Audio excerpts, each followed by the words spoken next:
Hello everyone. ఈరోజు ఈ వీడియోలో మనం Vihan Kumar versus state of Haryana అనేటటువంటి కేసులో సుప్రీంకోర్టు ఎలాంటి కీలకమైనటువంటి జడ్జిమెంట్ ఇచ్చిందనే టాపిక్ గురించి మాట్లాడుతున్నాం. కేసులోని ఫ్యాక్ట్స్లోకి వెళ్తే, హర్యానా స్టేట్లో ఉన్నటువంటి ఒక పబ్లిక్ సర్వెంటు ప్రజలను మోసం చేస్తున్నాడని, చీటింగ్ చేస్తున్నాడని, క్రిమినల్ కాన్స్పిరసీతో వాళ్ళ డాక్యుమెంట్స్ని ఫోర్జరీ చేస్తున్నాడని పోలీసు వాళ్ళకి వచ్చినటువంటి కంప్లైంట్ బేస్ చేసుకొని వాళ్ళ ఐపీసీ సెక్షన్స్ అయినటువంటి సెక్షన్ 409, 420, 467, 468, 471 ఇంకా 120B క్రిమినల్ కాన్స్పిరసీతో పోలీసు వాళ్ళు ఎఫ్ఐఆర్ నమోదు చేసి అతన్ని ఒకరోజు మార్నింగ్ 10 o'clock టైంలో తన ఆఫీస్ దగ్గరే అరెస్ట్ చేస్తారు. అరెస్ట్ చేసిన తర్వాత వాళ్ళ వైఫ్కి కాల్ చేసి మీ హస్బెండ్ని అరెస్ట్ చేస్తున్నాం అనేటటువంటి విషయాన్ని తెలియజేస్తారు. అలాగే ఆ రోజు ఈవినింగ్ 6:10కి అతన్ని అరెస్ట్ చేసిన తర్వాత పోలీసు వాళ్ళు మెయింటైన్ చేసేటటువంటి రికార్డులో దానికి సంబంధించినటువంటి విషయాలను పొందుపరుస్తారు. నెక్స్ట్ డే అతన్ని మ్యాజిస్ట్రేట్ ముందు ట్రయల్ కోర్టులో హాజరు చేస్తారు. మ్యాజిస్ట్రేట్ ఎఫ్ఐఆర్ చెక్ చేసి అతన్ని కస్టడీలోకి తీసుకోవాలని 7 days రిమాండ్లో ఉంచాలని చెప్పి చెప్తారు. తర్వాత అతను ఈ విషయాలన్నింటినీ తెలుసుకొని అతను హైకోర్టుకి అప్పీల్కి వెళ్తారు. ఏమని అప్పీల్కి వెళ్తారంటే, నన్ను అరెస్ట్ చేసినప్పుడు పోలీసు వాళ్ళు నన్ను ఎందుకు అరెస్ట్ చేస్తున్నారనే విషయం గురించి నేను ఎంత అడిగినా చెప్పలేదు, దానికి సంబంధించినటువంటి గ్రౌండ్స్ ఏంటి అనే విషయాన్ని కూడా చెప్పలేదు. అలాగే నన్ను ఈరోజు మార్నింగ్ 10 o'clock అరెస్ట్ చేస్తే నెక్స్ట్ డే ఈవినింగ్ నన్ను మ్యాజిస్ట్రేట్ ముందుకు తీసుకెళ్లారు, అంటే మోర్ దాన్ 24 hours నన్ను డిటైన్ అంటే నిర్బంధించారు, ఇది చట్టరీత్యా ఫాలో అవ్వాల్సినటువంటి ప్రొవిజన్ కాదు అని చెప్పి చెప్తాడనమాట. దాన్ని హైకోర్టు పరిశీలించి హైకోర్టు ఏం చెప్తుందంటే, నిన్ను అరెస్ట్ చేయడానికి కావాల్సినటువంటి ఆధారాలన్నీ ఉన్నాయి, దానికి సంబంధించినటువంటి ఇన్ఫర్మేషన్ని మీ వైఫ్కి ఆల్రెడీ తెలియజేశారు, అలాగే నీ మీద ఏ కారణంతో అయితే కేసు పెట్టారో దానికి సంబంధించినటువంటి ఇన్ఫర్మేషన్ని పోలీసు వాళ్ళు మెయింటైన్ చేసేటటువంటి రికార్డులో పొందుపరచబడ్డారు. సో నీకు ఈ కేసులో నిన్ను బెయిల్ కానీ లేదంటే విడిపించడం కానీ జరగదు అని చెప్పేసి చెప్తారు. తర్వాత దాన్ని అతను సుప్రీంకోర్టుకి తీసుకెళ్తారు అనమాట. సుప్రీంకోర్టులో రిట్ పిటిషన్ వేస్తాడు. రిట్ పిటిషన్ వేసినప్పుడు తనకు సంబంధించినటువంటి అడ్వకేటు ఏమని చెప్తారంటే కోర్టులో, ఇతన్ని అరెస్ట్ చేసే సమయానికి ఇతన్ని ఎందుకు అరెస్ట్ చేస్తున్నారు అనేటటువంటి గ్రౌండ్స్ని వీళ్ళు చెప్పలేదు. కాన్స్టిట్యూషనల్గా ఫాలో అవ్వాల్సినటువంటి ఆర్టికల్ 22 Clause 1 అయినటువంటి ఒక వ్యక్తిని అరెస్ట్ చేసినప్పుడు అతనికి ఏ గ్రౌండ్స్ మీద అరెస్ట్ చేస్తున్నాం అనేటటువంటి విషయాల్ని అతనికి చెప్పలేదు. అలాగే సిఆర్పిసి సెక్షన్ 50 ప్రకారం కూడా పోలీసు వాళ్ళు ఫాలో అవ్వాల్సినటువంటి ప్రొసీజర్లో భాగంగా ఏ కారణాలతో అతన్ని అరెస్ట్ చేస్తున్నారు అనేటటువంటి విషయాన్ని కూడా అతనికి చెప్పలేదు.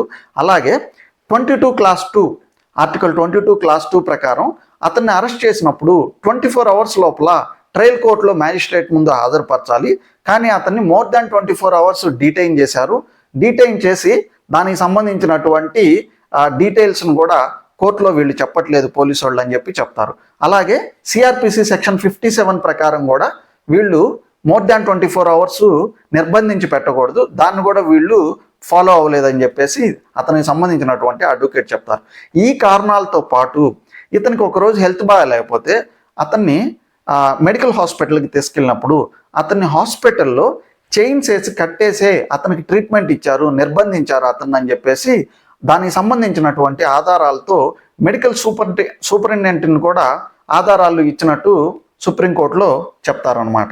తర్వాత సుప్రీంకోర్టు ఈ కేసును పరిశీలించి ఏం చెప్తుందంటే, ఫస్ట్ ఆఫ్ ఆల్ అతన్ని అరెస్ట్ చేస్తే అతనికి మెడికల్ ఎమర్జెన్సీ ఉన్నప్పుడు చైన్స్తో కట్టేసి అతనికి ట్రీట్మెంట్ ఇవ్వడం అనేది కాన్స్టిట్యూషనల్గా వ్యక్తిగత స్వేచ్ఛకు సంబంధించినటువంటి ఒక నిర్బంధమైనటువంటి పని, ఇది కాన్స్టిట్యూషనల్ ప్రొవిజన్ని ఫాలో అవ్వట్లేదు అనే విషయాన్ని చెప్తారు.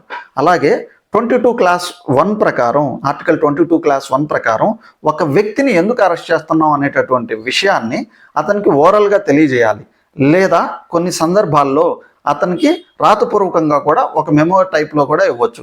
అలాగే ఏ రకంగా అయితే ఓరల్గా అయితే చెప్తున్నామో కమ్యూనికేషన్ అనేది అతనికి ఖచ్చితంగా అర్థం అవ్వాలి, అతనికి తెలిసినటువంటి లాంగ్వేజ్లో అతనితో కమ్యూనికేట్ అవ్వాలి.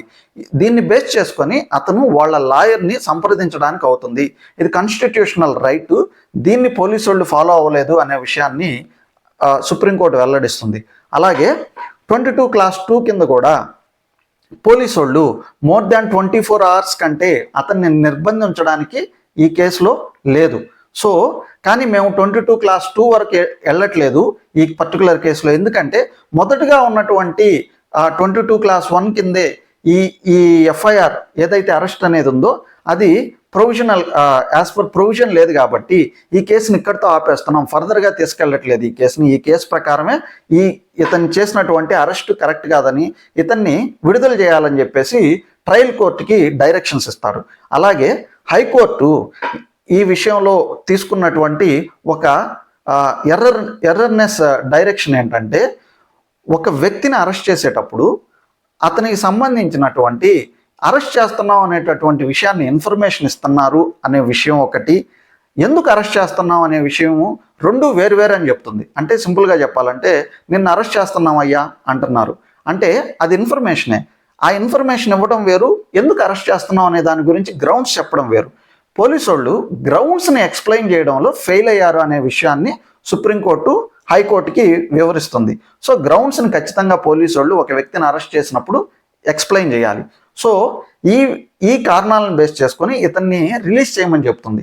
కానీ రిలీజ్ చేసినప్పటికీ ఇతని మీద ఆల్రెడీ ఛార్జ్ షీట్ నమోదయ్యింది కాబట్టి, ట్రయల్ కోర్టులో కేసు జరుగుతుంది కాబట్టి, దీనికి సంబంధించినటువంటి క్రిమినల్ కాన్స్పిరసీ ఇంకా రకరకాల ఫోర్జరీకి సంబంధించినటువంటి సెక్షన్స్ ఇందులో భాగంగా ఉన్నాయి కాబట్టి ఇతనికి ఏం డైరెక్ట్ చేస్తుందంటే, నువ్వు నిన్ను విడుదల చేస్తున్నాం కానీ నువ్వు ట్రయల్ కోర్టుకి సపోర్ట్ చేస్తూ వాళ్ళు ఇచ్చినటువంటి అడ్జాయిన్మెంట్స్ అంటే వాయిదాలకు వెళ్తూ వాళ్ళకి సపోర్ట్ చేయాలని చెప్తారు. అలాగే ట్రయల్ కోర్టుకి వీళ్ళు ఇచ్చేటటువంటి ఇంకొక ఆదేశం కూడా ఏంటంటే ట్రయల్ని as soon as possible finish చేయాలని చెప్తుంది. అలాగే హర్యానా హైకోర్టుకి వీళ్ళు ఇచ్చేటటువంటి నిబంధనలు ఏంటంటే, పోలీసు వాళ్ళు ఎవరినైనా అరెస్ట్ చేసేటప్పుడు వాళ్ళకి సంబంధించినటువంటి గ్రౌండ్స్ ఎక్స్ప్లెయిన్ చేయాలి. ఇంకా అతను మెడికల్ పేషెంట్ అయినప్పుడు అతన్ని ఆ విధంగా ట్రీట్ చేయడం కరెక్ట్ కాదు, పోలీసు వాళ్ళందరూ అంటే పోలీసు వాళ్ళకి మారాలని చెప్పేటటువంటి ఒక డైరెక్షన్ కూడా ఇస్తారు.